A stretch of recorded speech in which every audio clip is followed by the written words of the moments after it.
Olá, boa noite, alunos e alunas. Tudo bem com todos vocês?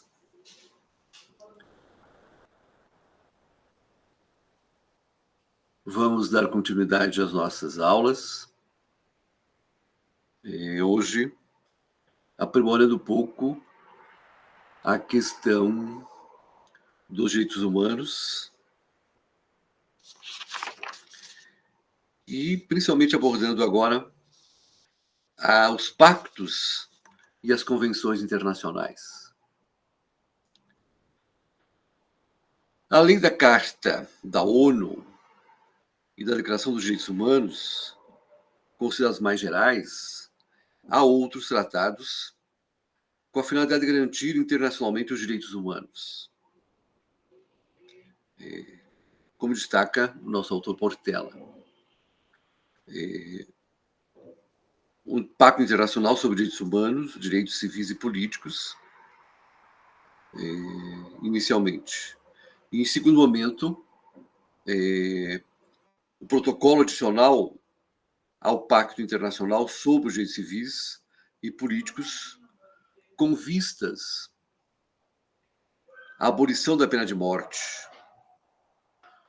Ainda também o Pacto Internacional dos Direitos Econômicos, Sociais e Culturais. A Convenção para a Prevenção e a Repressão ao Crime de Genocídio. A Convenção Internacional sobre a Eliminação de todas as formas de discriminação racial. A Convenção sobre a Eliminação de todas as formas de discriminação contra as mulheres.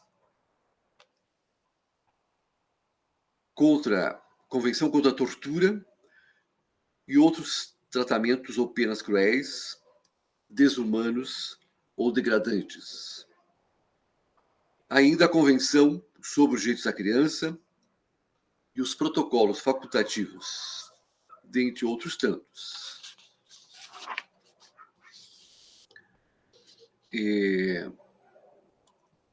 Falamos também sobre o monitoramento e a proteção dos direitos humanos em âmbito global.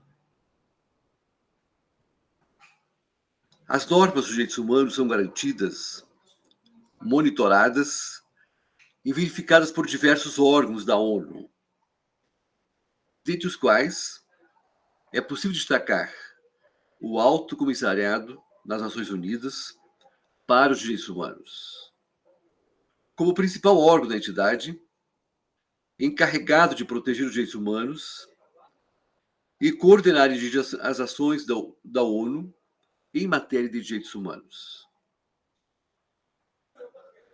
O Alto Comissariado tem competência para analisar casos de violação dos direitos humanos, enquanto suas deliberações têm natureza de recomendações, não podendo, contudo, impor sanções aos Estados.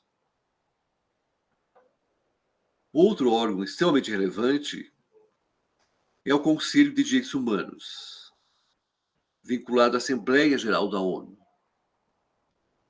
Tem a função de acompanhar e verificar o cumprimento dos direitos humanos de um modo geral, inclusive formulando recomendações à Assembleia Geral e analisando casos de violação de direitos.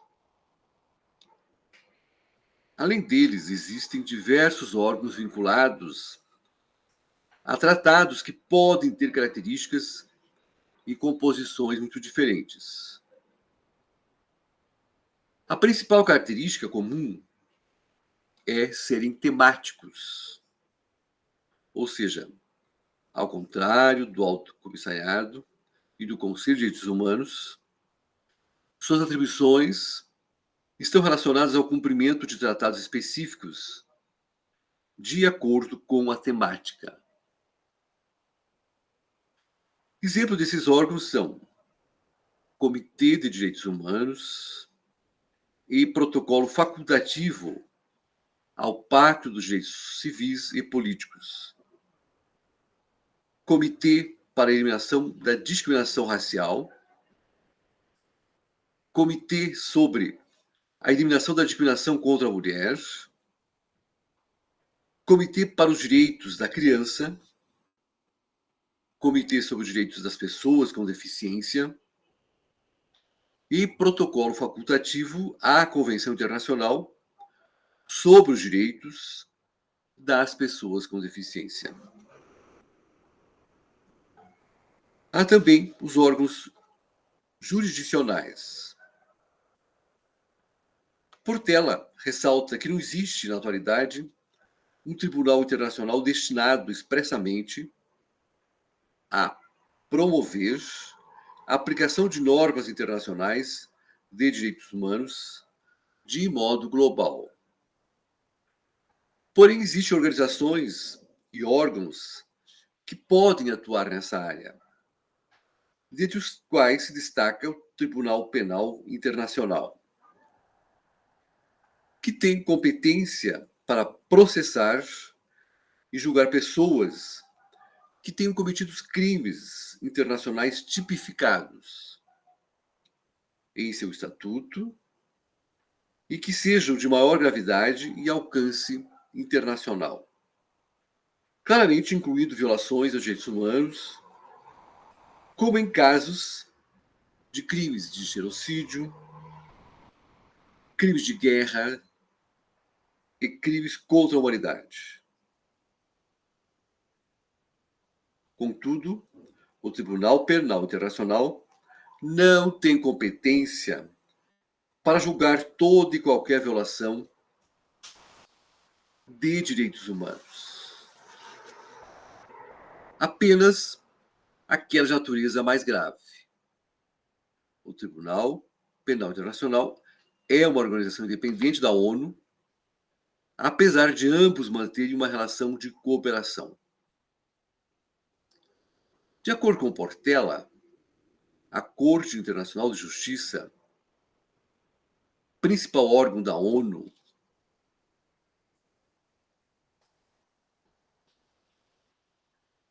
também pode atuar na área de direitos humanos, com base no artigo 36 de seu estatuto, que define suas competências. Porém, sua atuação também é limitada, pois aceita apenas estados soberanos como partes do processo. Além disso, tem competência para conhecer e analisar qualquer controvérsia que envolva o tema de direito internacional. Ou seja, sua atuação não é específica para a proteção de direitos humanos. E, importante analisarmos os sistemas regionais de proteção dos direitos humanos. Além da ONU, existem sistemas regionais que fazem parte de organizações internacionais regionais que reúnem certos estados de acordo com sua localização geográfica e que objetivam proteger e promover a dignidade humana. Portela explica que esse modelo busca reunir estados com mais afinidades entre si, o que seria um fator de facilitação na tomada de decisões e aplicação e criação de normas em âmbito regional. A maior proximidade e especialidade dessas organizações pode favorecer a amplitude e efetividade de suas ações. Os 3 sistemas regionais de proteção são interamericano, africano e europeu. O sistema interamericano, do qual o Brasil e todos os estados da América fazem parte, é administrado pela Organização dos Estados Americanos, a OEA. O sistema africano foi instituído pela Carta Africana dos Direitos Humanos e dos Povos, também conhecida como Carta de Banjul, e é vinculado à Organização da Unidade Africana, OUA. Segundo Mazrui Oli, trata-se do sistema que possivelmente enfrentará as maiores dificuldades entre os demais, em razão das singularidades, diversidades e heterogeneidade do continente africano. A isso pode se somar a herança pós-colonial, que construiu estados considerando as diferenças socioculturais dos povos originários, bem como a existência de estruturas de poder estatal muitas vezes instáveis, deficitárias e precárias, sem desconsiderar as marcas deixadas pela pobreza e pela exploração colonial imperialista imposta duramente aos povos africanos. Por sua vez, o sistema europeu apresenta dois modelos de proteção. O Conselho da Europa, composto por 47 estados, e o sistema da União Europeia, com 28 estados. Sendo que o Conselho da Europa é o mais antigo dentre os sistemas regionais, considerado também o mais amadurecido dentre os sistemas regionais.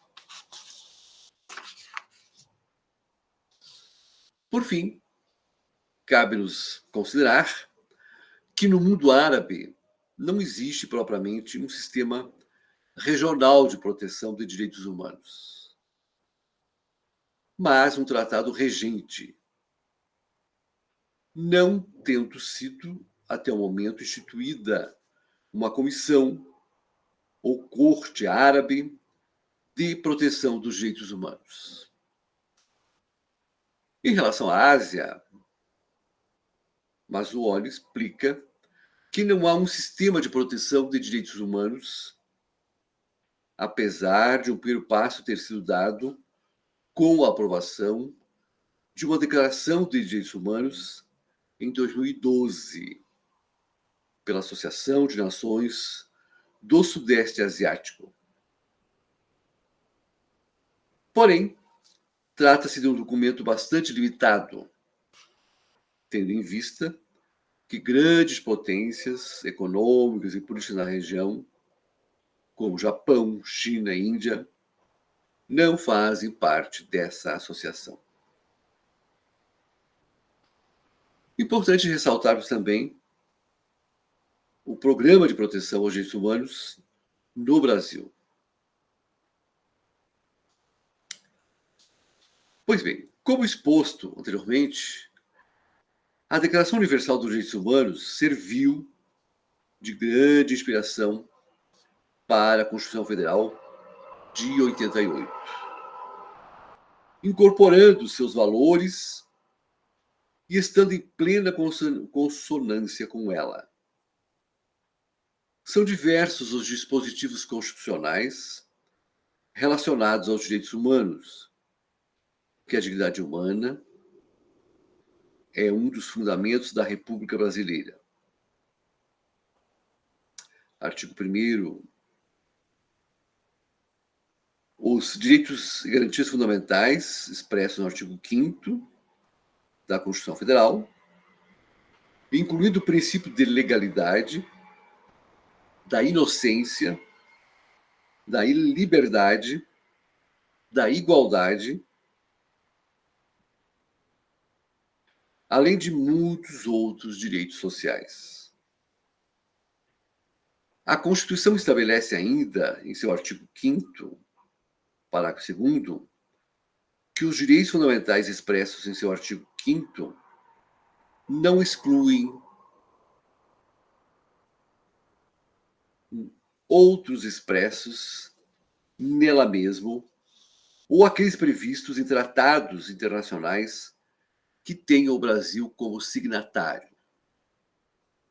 Neste âmbito, os tratados e convenções internacionais sobre direitos humanos, quando aprovados por 3/5 dos membros do Congresso, serão equivalentes às emendas constitucionais.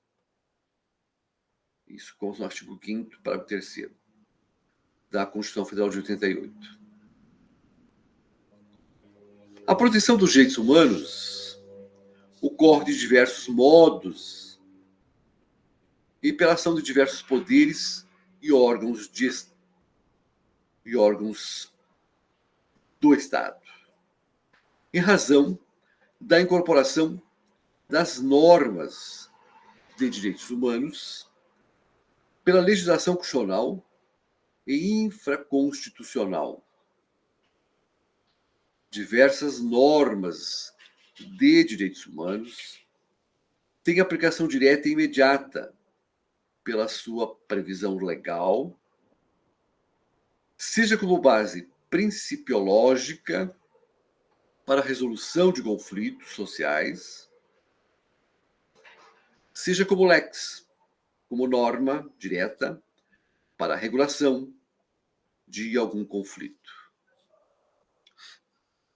Dá licença.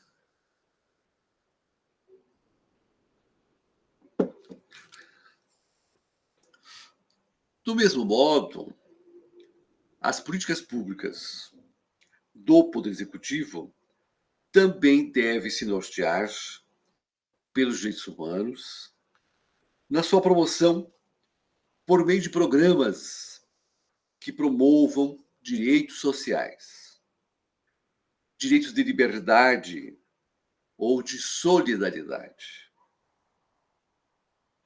O legislativo também tem o poder, e não só poder, o dever, de garantir os direitos humanos, tal como ao editar leis que os promovam e o efetivam de modo direto ou indireto. A Constituição Federal está em pleno compasso com a Declaração Universal dos Direitos Humanos. Mas os direitos humanos e as relações internacionais são dinâmicas e surgem constantemente novos direitos que passam a ser considerados direitos humanos, que acabam sendo, de algum modo, incorporados ao ordenamento jurídico brasileiro. É comum também que os direitos humanos precisem de ações específicas para sua viabilização. O direito de igualdade, por exemplo, envolve diversas ações específicas e também normas que buscam promover a igualdade de gênero e raça, dentre muitas outras coisas. Quando essas normas e ações têm a legislação brasileira como fonte, sua aplicação ocorre sem grandes entraves. Entretanto, existe atualmente um contexto de globalização e de internacionalização de normas, com o estabelecimento, tratados e compromissos entre Estados para a promoção dos direitos humanos. As normas de direitos humanos que provêm de tratados internacionais devem ser aprovados pelo Congresso para validade no ordenamento jurídico interno. O artigo 5º, parágrafo 3º da Constituição Federal, adicionado pela emenda constitucional número 45/2004, passou a estabelecer que os tratados e convenções em matéria de direitos humanos aprovados em cada casa do Congresso Nacional, em 2 turnos, por 3/5 dos votos dos respectivos membros, serão equivalentes às emendas constitucionais. O rito especial e o quórum qualificado exigido são os mesmos necessários para a aprovação de emendas à Constituição.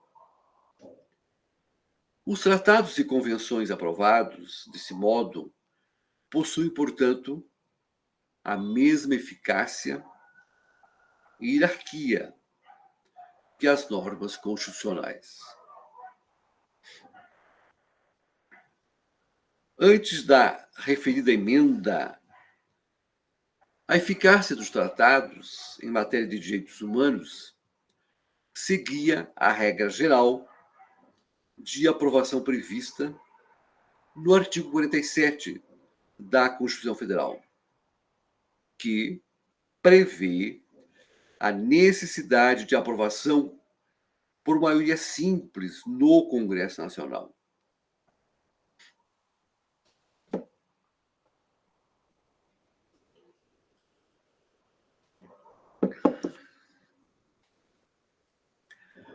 Houve, por muito tempo, o debate do status do tratado frente à legislação nacional. Antes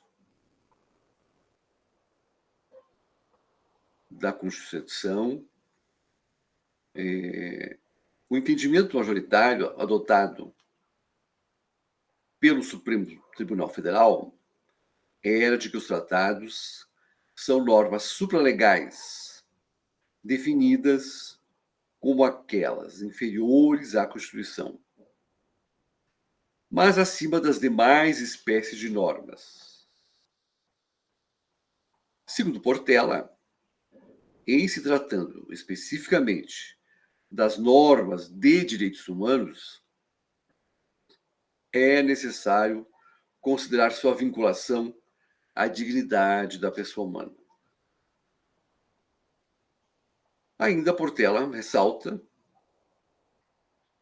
fornecendo o principal exemplo da supralegalidade dos tratados em matéria de direitos humanos. O caso da prisão do depositário infiel. A Constituição autoriza, mas não determina a prisão civil em 2 hipóteses. Primeira, do devedor de pensão alimentícia e do depositário infiel. Por sua vez, o Código Civil prevê a prisão do depositário infiel. Entretanto, o Brasil é signatário do Pacto de São José da Costa Rica, que somente admite a prisão civil no caso de dívida de alimentos.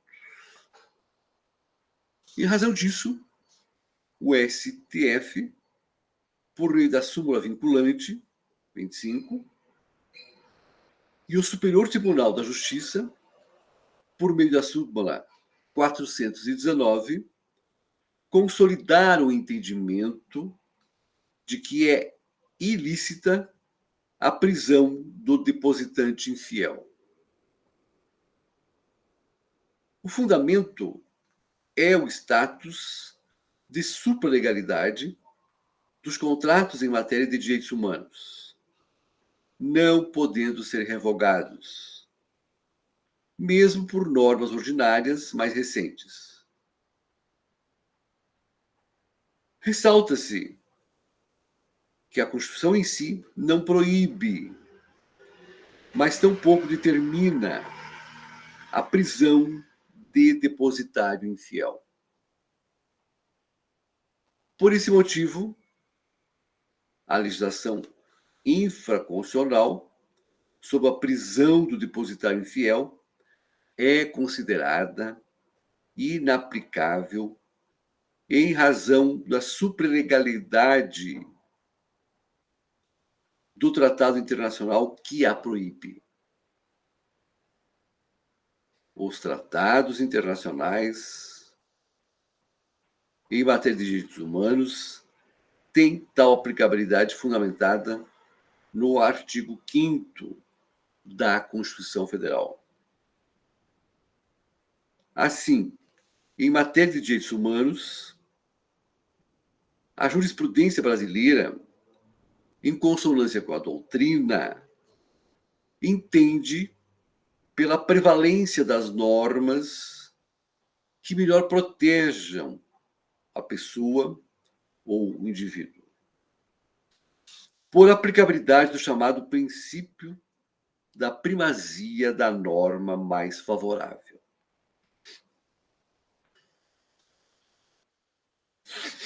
Contudo, o artigo 5º, parágrafo 3º da Constituição Federal passou a exigir o quórum qualificado para que os tratados em direitos humanos tenham status constitucional, gerando outros debates na doutrina. O primeiro deles é que, por uma leitura literal do parágrafo 3º, o Poder Legislativo não estaria obrigado a aprovar os tratados em matéria de direitos humanos pelo quórum qualificado, mas somente o faria se discricionariamente quisesse conferir status de emenda à Constituição ao tratado, gerando a possibilidade de 2 status aos tratados: os aprovados por maioria simples, rito do artigo 47 da Constituição Federal, com estatutos de norma supralegal, enquanto os aprovados pelo rito do artigo 5º, parágrafo 3º, teriam status de emenda à Constituição, conforme explicam Mazzoli e Portela. Na prática, desde a vigência da Constituição Federal, número 45/2004, todos os tratados em matéria de direitos humanos foram submetidos ao rito do artigo 5º, parágrafo 3º da Constituição Federal, que exige o quórum qualificado para a aprovação, o que reforça o posicionamento de se criou um quórum especial para aprovação dos tratados em direitos humanos, recepcionáveis com emendas à Constituição, incluindo a possibilidade de sua submissão ou aprovação por outros ritos. Posicionamentos doutrinários acompanham essa tese, como o de Portela.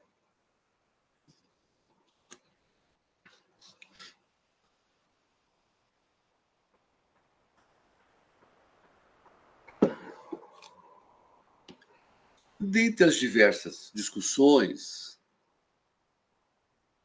doutrinárias sobre o artigo 5º, parágrafo 3º da Constituição Federal, existe outra também relevante. Antes da Constituição, o STF definiu o status de supralegalidade dos tratados em matéria de direitos humanos. À época, exigia-se a aprovação deles apenas por maioria simples. Por esse motivo, parece haver ainda uma dupla forma de encarar os tratados em matéria de direitos humanos. Ou seja, os tratados aprovados antes da Constituição,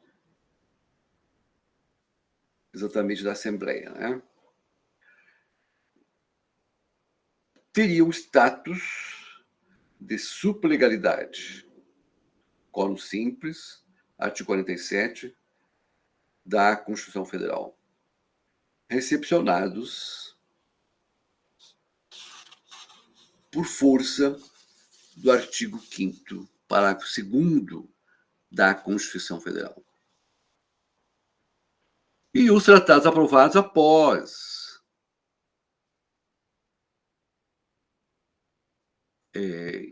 pois tem o status de emenda à Constituição, conforme passou a estabelecer o artigo 5º e 3º, parágrafo 3º da Constituição Federal.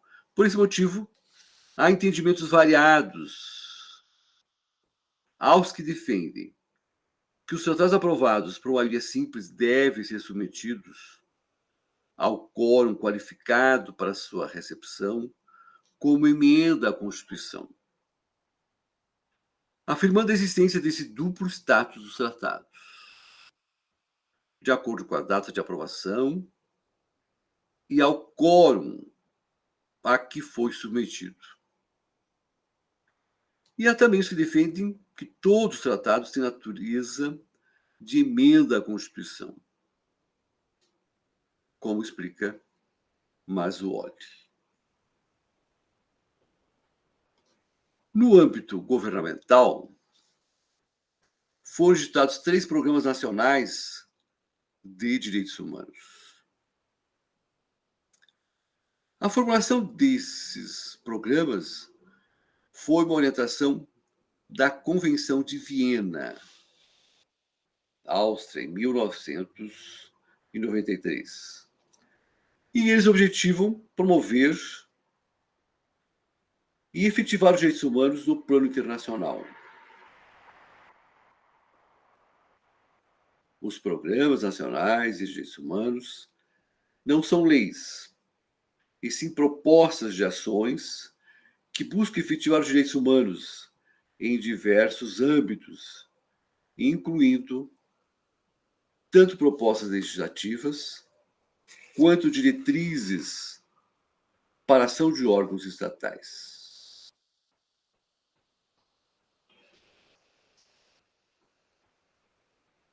Como os programas nacionais de direitos humanos são editados mediante decreto presidencial, artigo 34,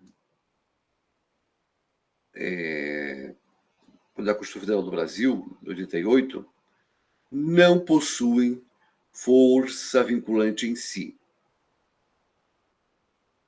O Programa Nacional de Direitos Humanos, Decreto 1 e 2, de 13 de maio, de respectivo 96 e 2002, foram editados durante o governo de Fernando Henrique Cardoso, enquanto que o Programa Nacional de Direitos Humanos 3, de 21 de dezembro de 2009, vigente até a atualidade, foi editado durante o governo de Lula. Os 3 programas nacionais mostram-se relevantes para a promoção de direitos humanos. Ao se analisar os 3 decretos e seus anexos, são observáveis aprimoramentos e uma evolução progressiva legislativa para a ação e condução de políticas de promoção dos direitos humanos. Todos tratam, por exemplo, da promoção de igualdade e direito dos afrodescendentes, das mulheres, e das pessoas com deficiência. A partir de programas nacionais de direitos humanos 2, passou-se a tratar dos direitos de igualdade das pessoas LGBTQIA+. Os textos também tratam claramente de metas e ações para a efetivação dos direitos humanos, como documentos construídos conjuntamente com órgãos representativos de diversos segmentos e grupos da sociedade civil. São importantes marcos da nossa democracia, não representativa, mas participativa, que é a que precisa fazer bastante empenho para que os direitos humanos sejam uma realidade. O Programa Nacional de Desenvolvimento Humano 3, vigente na atualidade, foi simplesmente implementado segundo os 6 eixos orientadores examinados a seguir. Eixo orientador 1, interação democrática entre Estado e sociedade civil. Tem como objetivos aperfeiçoar a interlocução entre o Estado e a sociedade civil, fortalecendo a democracia participativa, fortalecendo os direitos humanos como fundamento para políticas públicas e elaborar mecanismos para avaliação e monitoramento da implementação dos direitos humanos. Então, veja a importância da participação da sociedade civil organizada. Eixo orientador 2, desenvolvimento e direitos humanos, promoção do desenvolvimento sustentável e responsável, com inclusão social e econômica, valorização da pessoa humana como centro do processo de desenvolvimento,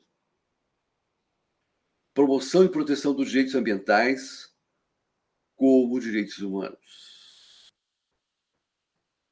Então, vejam, o foco não está na questão econômica, na questão do mercado, fundamentalmente, mas, em si, o modelo econômico deve estar voltado às questões do desenvolvimento como um todo do ser humano. Eixo orientador 3, universalizar direitos em um contexto de extremas desigualdades. Promoção de direitos das crianças e adolescentes, combate às desigualdades estruturais e garantindo a igualdade, conservando e mantendo a diversidade. Eixo orientador 4, segurança pública, acesso à justiça e combate à violência, democratização e modernização do sistema de segurança pública, promoção de transparência e participação popular no sistema de segurança pública e justiça criminal, profissionalização da investigação para prevenir a violência e a criminalidade, contenção da violência institucional, garantir o direito das vítimas e proteção de pessoas ameaçadas, modernização da política de execução penal e promoção do acesso e agilidade e efetividade da execução penal e sistema de justiça. Eixo horizontal 4, educação e cultura e direitos humanos. Promoção da política nacional em educação sobre os direitos humanos. Para fortalecer a cultura de direitos. Implementação dos direitos humanos e princípio da democracia em todos os níveis de ensino. Reconhecimento da educação não formal como espaço para a defesa e promoção de direitos humanos. Promoção da educação e direitos humanos no serviço público e garantia do direito à comunicação democrática e acesso à informação para a consolidação dos direitos humanos. Eixo orientador 6. Direito à memória e à verdade. Reconhecimento da memória e da verdade como direitos humanos da cidadania e do dever do Estado. Preservação da memória histórica e construção pública da verdade. E modernização da legislação para promover o direito à memória e à verdade como meios de fortalecimento da democracia. Aspecto importante esse nos nossos dias, sem dúvida.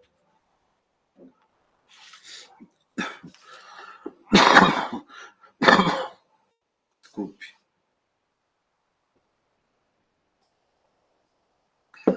Tomando antibiótico ainda, minha gente.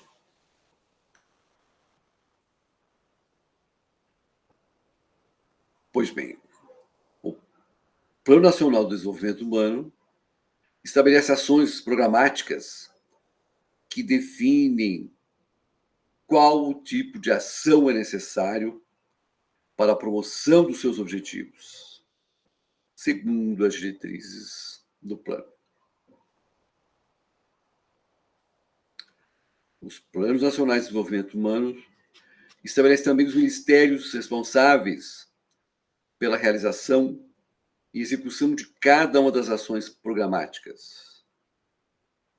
Eles ainda representam normas definidoras de objetivos e de ações necessárias para que sejam cumpridos. A execução dessas ações ocorre no âmbito administrativo. Veja que importante, a nível internacional e nacional, há os esforços que as instituições, a sociedade precisam estar envolvidos para que os direitos humanos sejam uma realidade efetiva nas nossas organizações, nossas estruturas micro e macro, e principalmente a nível de nação. Muito obrigado, ficamos por aqui hoje, bom final de semana a todos e até a próxima aula.